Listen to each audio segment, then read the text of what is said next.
Bueno, hoy vamos a terminar con lo que es patología vascular, con aneurismas y disección.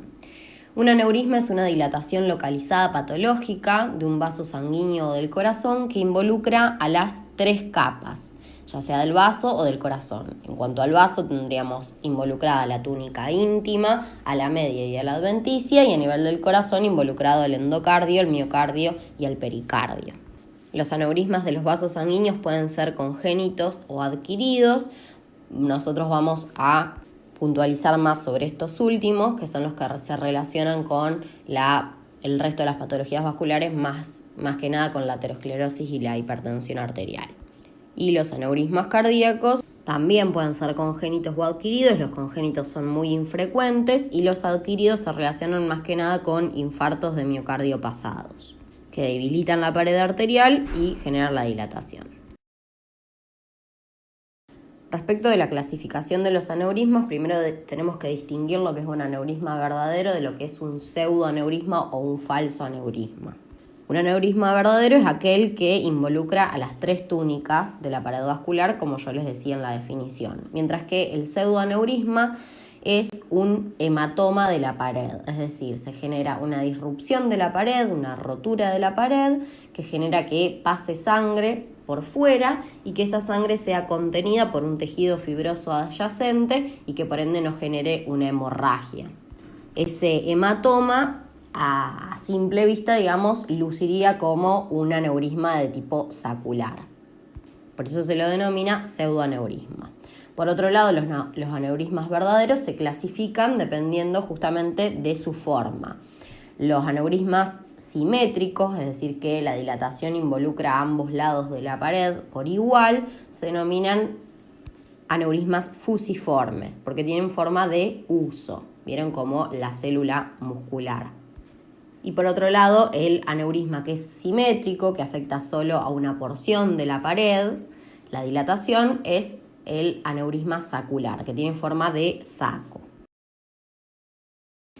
En cuanto a la etiopatogenia, es decir, la causa y el mecanismo de producción de los aneurismas, estos se desarrollan sobre paredes debilitadas, ya sea la pared debilitada de un vaso o del corazón.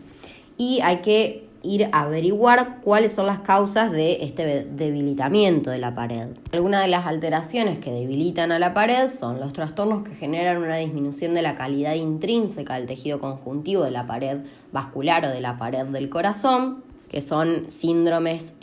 congénitos, como son el síndrome de Marfan, el síndrome de Loeys-Dietz y el síndrome de Ehlers-Danlos, que son todos trastornos del tejido elástico o el tejido conectivo, colágeno. En el síndrome de Marfan existe debilidad del tejido elástico por una síntesis defectuosa de una proteína de anclaje que es la fibrilina. En el síndrome de Loeys-Dietz hay una síntesis insuficiente de elastina y de los colágenos de tipo 1 y 3. Los aneurismas de este tipo, o sea, los que están relacionados con esta enfermedad, tienen un mayor riesgo de rotura. Y el síndrome de Ehlers-Danlos tiene una síntesis escasa del colágeno de tipo 3. Y por último, el escorbuto, que ya es una condición adquirida, que es la carencia de vitamina C, que afecta el entrecruzamiento del colágeno, haciéndolo también más débil. La alteración entre el equilibrio de la degradación y la síntesis de colágeno también puede ser una de las causas de la debilidad de la pared, siempre que predomine obviamente la degradación por encima de la síntesis, y esto puede ser como consecuencia de la inflamación o bien como consecuencia de una disminución de la expresión de los inhibidores tisulares de metaloproteinasas o un aumento de la expresión de las metaloproteinasas. Las metaloproteinasas son las enzimas que degradan justamente a las proteínas de la matriz. Justamente en la inflamación existe un aumento de la degradación porque los macrófagos sintetizan estas metaloproteinasas de la matriz y generan la degradación de los componentes de la matriz extracelular. Entonces, siempre que predomine la degradación por encima de la síntesis, obviamente vamos a tener una debilidad de la pared vascular o de la pared cardíaca. Y por último, la causa más importante o la alteración más importante es la isquemia de esa pared. Esa isquemia puede producirse a nivel de la pared vascular como consecuencia de la arteriolosclerosis de la vasa vasorum, que dijimos que podía estar relacionada con la hipertensión arterial, o bien con la diabetes, o bien con la edad avanzada. La aterosclerosis, que genera ese aumento del espacio que tendría que atravesar los nutrientes y el oxígeno por imbibición para poder nutrirse a partir de la sangre que circula por la luz del vaso.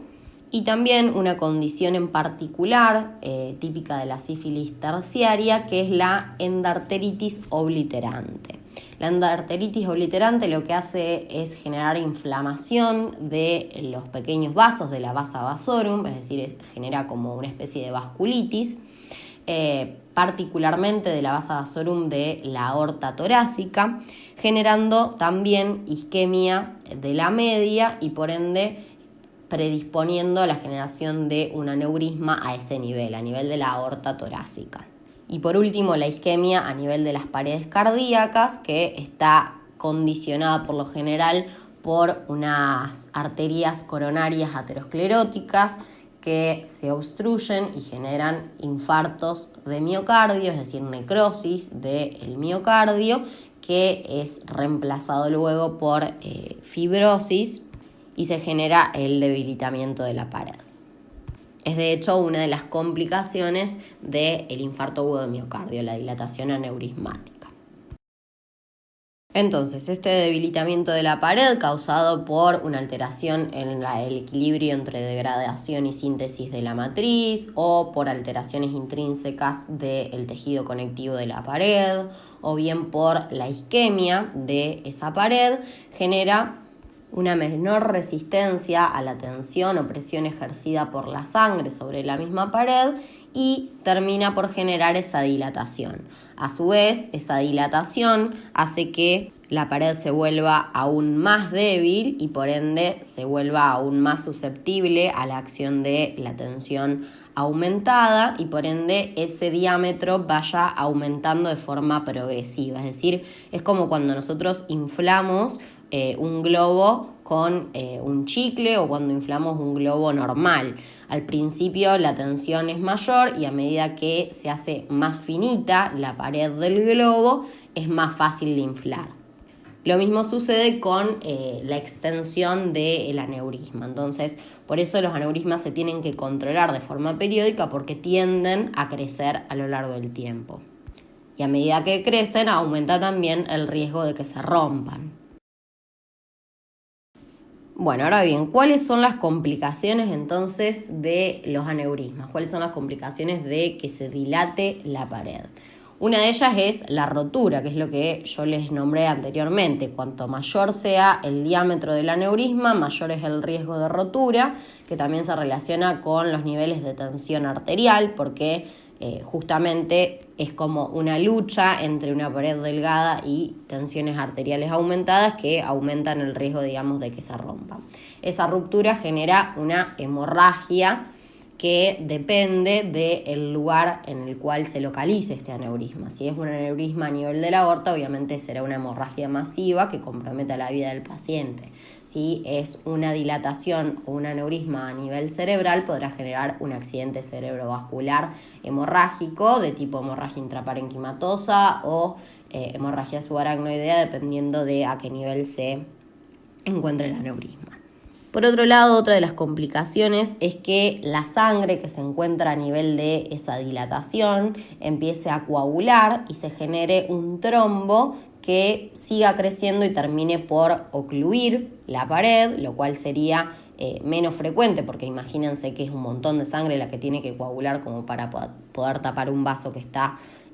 dilatado de esa forma, o bien puede que parte de ese trombo se embolice, ¿sí?, hacia alguna arteria de menor diámetro y allí sí genere isquemia o infarto del tejido irrigado. Por último, otra de las complicaciones es la compresión de estructuras adyacentes, que también depende de la localización justamente del aneurisma.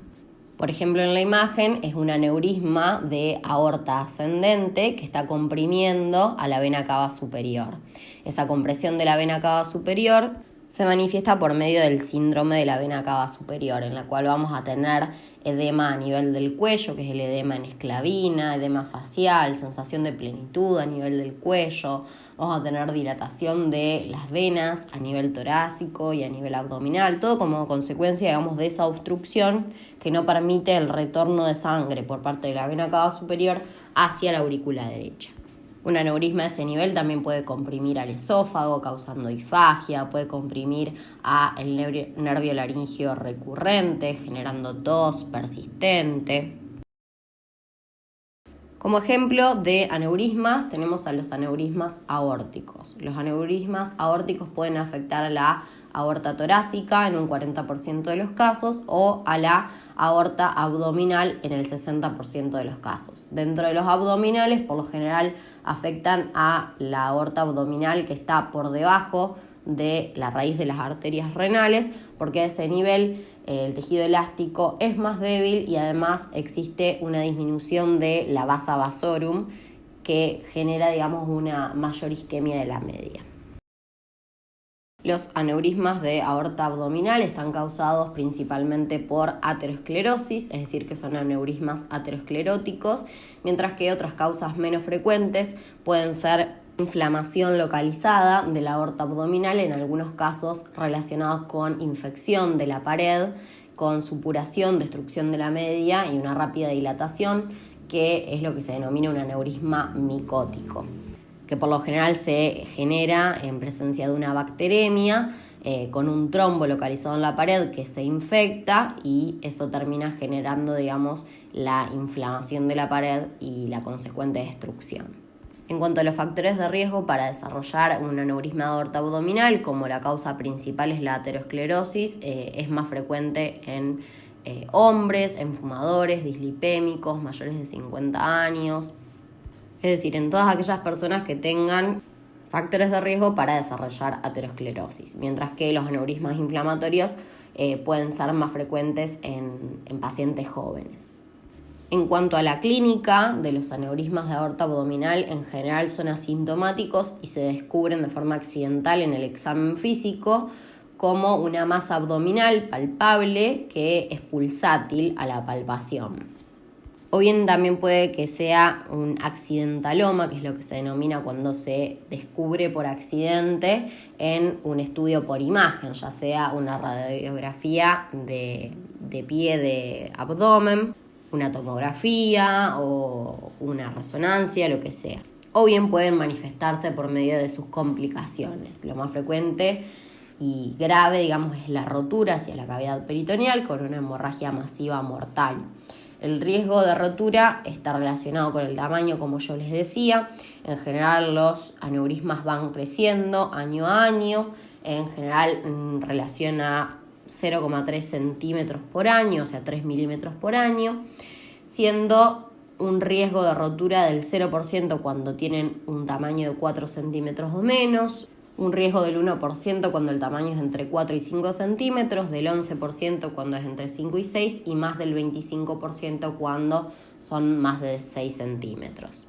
Otra de las complicaciones es la obstrucción de alguna rama de la aorta por un trombo o por una embolia y el atrapamiento de alguna estructura adyacente, como por ejemplo una compresión de un uréter que termine generando una hidronefrosis con la posibilidad de generar insuficiencia renal. La hidronefrosis es cuando la orina producida por el riñón no puede eliminarse justamente porque existe una obstrucción de la vía urinaria, por ende toda esa orina se acumula a nivel de los túbulos renales y genera, digamos, la lesión y posterior fibrosis del riñón, si eso se desarrolla en un tiempo considerable. En cuanto a los aneurismas de aorta torácica, están causados principalmente por hipertensión arterial, menos frecuentemente por algún trastorno del tejido conjuntivo o bien por la sífilis terciaria, como les decía, por esa endarteritis obliterante. En cuanto a las manifestaciones clínicas, están derivadas de las complicaciones, por lo general la compresión de alguna estructura, que puede ser los pulmones y las vías respiratorias, generando dificultad en la respiración, disnea, disfagia por compresión del esófago, tos persistente por compresión de los nervios laringios recurrentes, dolor torácico por erosión ósea de costillas y de vértebras, un síndrome de vena cava superior por compresión de la vena cava superior, o bien generar síntomas por medio de otras complicaciones, como lo es la insuficiencia de la válvula aórtica, que se produce como consecuencia del aneurisma a nivel de la aorta ascendente. Al dilatarse la aorta ascendente, también se dilata, el orificio de salida de la aorta, el tracto de salida, y la válvula aórtica se vuelve insuficiente para cerrar ese orificio, o sea, no puede cerrarse de forma completa y por ende, después de la sístole, es decir, durante la diástole, cuando disminuye la presión a nivel cardíaco, refluye sangre desde la aorta hacia el corazón. Y eso es lo que se denomina como insuficiencia aórtica, es decir, es una valvulopatía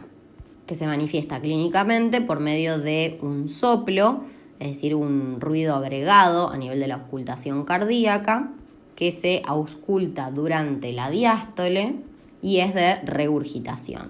Por otro lado, además de la compresión de estructuras y de la insuficiencia aórtica que puede generar, al igual que otros aneurismas, pueden romperse generando una hemorragia o bien pueden generar trombosis y embolias. La disección de una arteria, por otro lado, es la penetración de sangre en un defecto de la pared arterial, en un defecto de la íntima, formando un túnel entre sus capas. Como ejemplo de disección, hablamos de la disección aórtica, pero tengan en cuenta que puede producirse también a nivel de cualquier arteria. Por lo general se produce a nivel de la aorta y se propaga hacia alguna de sus ramas. La disección de la aorta puede clasificarse dependiendo de su localización. Tenemos dos tipos de clasificaciones, que son la clasificación de Stanford, que las clasifica en A y en B, y la clasificación de Backey, que las clasifica en de tipo 1, 2 y 3. Las disecciones de tipo A son aquellas que afectan a la aorta ascendente, y las de tipo B son las que no afectan a la aorta ascendente. Esta es la clasificación más importante porque varía no solo el pronóstico, sino también el tipo de tratamiento. Las disecciones de tipo A, que afectan a la aorta ascendente, tienen una resolución quirúrgica porque tienen un pronóstico peor. La complicación más temida de las disecciones de tipo A es que la sangre de la disección termine por volcarse a nivel del pericardio y se produzca un taponamiento cardíaco con un shock obstructivo, es decir, el corazón al verse oprimido por la sangre dentro de la cavidad pericárdica no puede distenderse, no puede llenarse durante la diástole y por ende se genera el shock, porque un corazón que no se llena obviamente tampoco puede expulsar sangre hacia los tejidos. Mientras que las disecciones de tipo B, que no afectan a la aorta ascendente, solo a la descendente, pueden resolverse por medio de un tratamiento médico con beta bloqueantes que disminuyan la tensión arterial. Por lo general se utiliza esmolol. En cuanto a la clasificación de Backey, las de tipo 1 son las que afectan a la aorta tanto ascendente como descendente, las de tipo 2 son las que afectan solo a la aorta ascendente y las de tipo 3 son las que afectan solo a la aorta descendente. En cuanto a la etiología y la patogenia de la disección aórtica, tenemos que tener en cuenta que la disección se va a producir, al igual que los aneurismas, sobre paredes arteriales que están debilitadas previamente. Este debilitamiento de la pared puede estar dado, al igual que los aneurismas, por trastornos del colágeno, por una alteración en el equilibrio entre la síntesis y degradación de la matriz, por la arteriolosclerosis, la aterosclerosis, por todos, los mismos factores. Incluso los mismos aneurismas pueden predisponer a la formación de una disección aórtica, porque el aneurisma, al ir dilatando la pared, obviamente ese debilitamiento va a ser cada vez mayor. Sin embargo, de todos ellos, el más importante es la hipertensión arterial, que no solo es responsable del debilitamiento de la pared, sino que también puede ser la que genere el desgarro primario, a través del cual ingresa la sangre, penetra en la media y la diseca. Respecto del mecanismo propiamente dicho, entonces se genera de forma primaria un desgarro de la íntima cuya etiología no se conoce del todo, pero podría ser la misma hipertensión arterial la cual lo desencadene, la tensión arterial muy elevada que caracteriza a la emergencia hipertensiva. Por medio de ese desgarro penetra la sangre a través del mismo, diseca la túnica media previamente debilitada por diversos factores, como puede ser la misma arteriolosclerosis de la vasa vasorum, y a medida que progresa esta disección se va formando el hematoma disecante a nivel de esta nueva luz, de esta falsa luz. ¿Cómo puede evolucionar esta disección? Puede que se rompa el resto de la túnica media y de la adventicia con la consecuente hemorragia extravaso, es decir, toda la sangre que circulaba normalmente por la luz verdadera salga por fuera del vaso, generando una hemorragia por lo general masiva, si se trata de una disección aórtica, o bien que se genere un nuevo desgarro de la íntima en un nivel inferior, o sea, más abajo del desgarro primario, y que la sangre que había pasado hacia la luz falsa retorne hacia la luz verdadera y se forme una aorta en doble cañón. Clínicamente, la disección aórtica aguda se va a manifestar como un dolor torácico de inicio súbito, de intensidad máxima desde el inicio, que por lo general va progresando a medida que la disección se extiende, o sea, va siguiendo el recorrido de la disección y que se irradia hacia la espalda. El paciente siente como si lo atravesase una espada, es un dolor de tipo lancinante, que hay que distinguirlo del dolor del síndrome coronario agudo, que es un dolor de tipo opresivo, que el paciente muchas veces ni siquiera lo refiere como dolor y lo refiere como una molestia a nivel del pecho. Al inicio del cuadro el paciente se presenta muy hipertenso, de hecho esta es una de las emergencias hipertensivas y si no encontramos hipertenso al paciente esto puede estar indicando una hemorragia activa, es decir que esa disección evolucionó hacia una ruptura del resto de la media y de la adventicia con salida de sangre por fuera del vaso. Es frecuente también que los pacientes refieran tener un síncope, es decir, que se desmayen, por lo general como consecuencia de una hipoperfusión a nivel cerebral, pero también puede estar indicando una de las complicaciones más frecuentes y más temidas de la disección aórtica, que es el taponamiento cardíaco. Como la región de la aorta más afectada, más frecuentemente afectada por una disección es la aorta ascendente, la disección puede progresar y abrirse hacia la cavidad pericárdica. Esta se llena de sangre, aumenta la presión a este nivel e impide el correcto llenado del corazón, generando un cuadro de shock que se denomina shock obstructivo, que es una entidad que compromete la vida de forma muy rápida y que hay que realizar una pericardiocentesis para que ese corazón se descomprima y pueda llenarse y poder expulsar sangre hacia los tejidos. Otra posibilidad es que la disección se extienda hacia algunas de las ramas de la aorta, generando, por ejemplo, un ACV si se extiende hacia una arteria cerebral, o generando una insuficiencia renal aguda si se extiende hacia la arteria renal, o bien un infarto agudo de miocardio si se extiende hacia las coronarias. Acá tenemos algunas de las imágenes que podemos observar en los dos estudios que se hacen con mayor frecuencia ante un paciente con estas características. Lo primero que se hace es una radiografía de tórax por ser lo más disponible, digamos, y más rápido, que podemos observar un ensanchamiento del mediastino. En este caso tenemos una disección a nivel de la aorta torácica. Y la otra imagen es una imagen de tomografía axial computada, en la cual también vemos como la aorta, ven que está como dividida en la luz verdadera y la luz falsa. Por último, si bien es poco frecuente que esté disponible, tenemos la imagen de un ecocardiograma en el cual también podemos ver la luz falsa y la luz verdadera de la aorta. El ecocardiograma por lo general se utiliza cuando hay sospecha de que hay un taponamiento cardíaco, pero al ser una entidad que compromete la vida de forma muy rápida, por lo general no se llega a hacer un estudio por imagen y el diagnóstico va a ser clínico y se va a tener que realizar la pericardiocentesis de forma urgente. Clínicamente lo pueden sospechar en aquellos pacientes en los cuales existan ruidos cardíacos apagados. También por medio del control electrocardiográfico vamos a ver que las ondas tienen una amplitud muy pequeña, incluso el paciente puede encontrarse en paro. Y obviamente a este nivel, si no hay sangre que esté saliendo del corazón hacia los tejidos, obviamente la tensión arterial va a ser muy baja y toda la condición clínica del paciente va a ser mala, probablemente esté desmayado, digamos, inconsciente.